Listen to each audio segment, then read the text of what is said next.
Rebel Media to cover the federal debates, the federal election debates for the federal elections in Canada. For those of you who are not Canadian, we had federal elections about 3 months ago. In the context of those elections, there were debates between the leaders of the parties. And there was a government commission that was created specifically for the purposes of putting on those debates. And that commission is called the Leaders Debates Commission. They were created specifically for the purposes of putting on the debates, promoting their popularity, making sure that people had access to information in the context of the federal elections. And in the context of that mandate, the Leaders Debates Commission decides who they give accreditation to for the purposes of covering those debates. And lo and behold, on the Friday before the Monday where the debates were scheduled to occur, the Leaders Debates Commission refused to accredit Rebel Media to cover the debates. Rebel Media immediately petitioned the court for an emergency injunction, which they argued on the Monday of the debate, and they were granted authorization. The court enjoined the Leaders Debates Commission to accredit Rebel Media to cover the debates that Monday evening. Now, I did a vlog breaking down that entire situation. If you haven't seen it yet, I'm going to link it right here. Give it a watch. But the long story short, Rebel Media filed for the injunction. They obtained the injunction enjoining the Leaders Debates Commission to accredit Rebel Media to be able to cover the federal debates. Apparently, Rebel Media incurred something like $18,000 in legal fees to pursue that injunction, whereas the federal government incurred over $130,000 in legal fees to contest the injunction.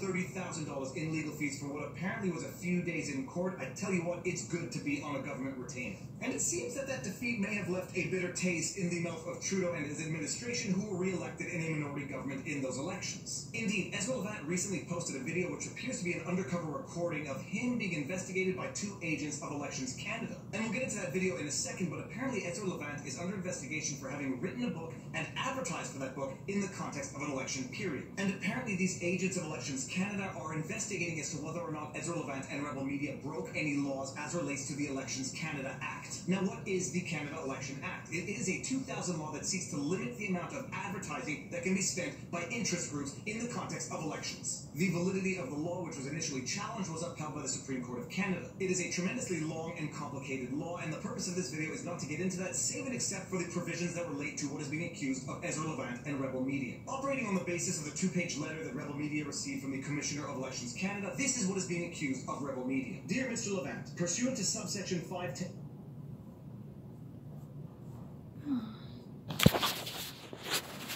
So that is some more of my yoga stuff that I've been doing. Thought it best not to do the other leg there, as to not expose more that would have definitely been put out there. I was going to do some squats in this video as well, just to show people a little bit, but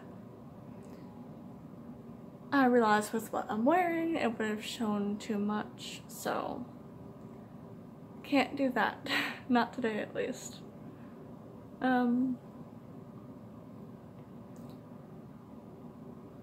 So I wanted to talk more too about, this will be another video, but still a header on body positivity and the whole fat shaming and skinny shaming too. I'm just going to touch on this because it's going to be its own video, but essentially just, I don't agree with the whole everyone should be happy with their bodies regardless of what it looks like type of thing. If you are out of shape, and that's by your own doing, something you can control, you should be wanting to fix it.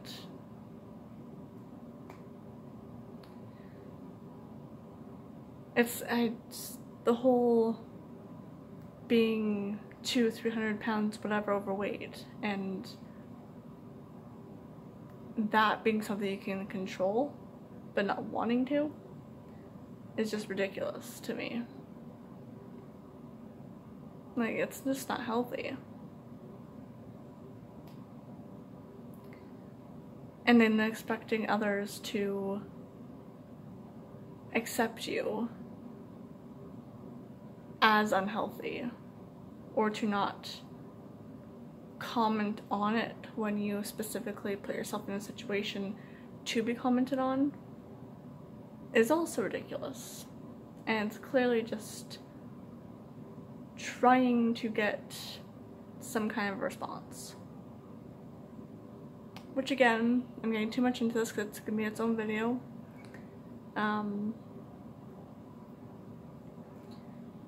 Yeah, and just that, and the fat shaming and skinny shaming, because as much as there is fat shaming, there is skinny shaming. And I am not thin here. I've got a stomach. So, got a stomach I need to lose a bit of weight from and tone up. Got some thighs that I need to tone up. Some hips too, actually. So I'm far from being in shape myself, but I'm at least trying to do the work. As hard as it may be with my condition, but I am trying. But anywho, till another video awaits.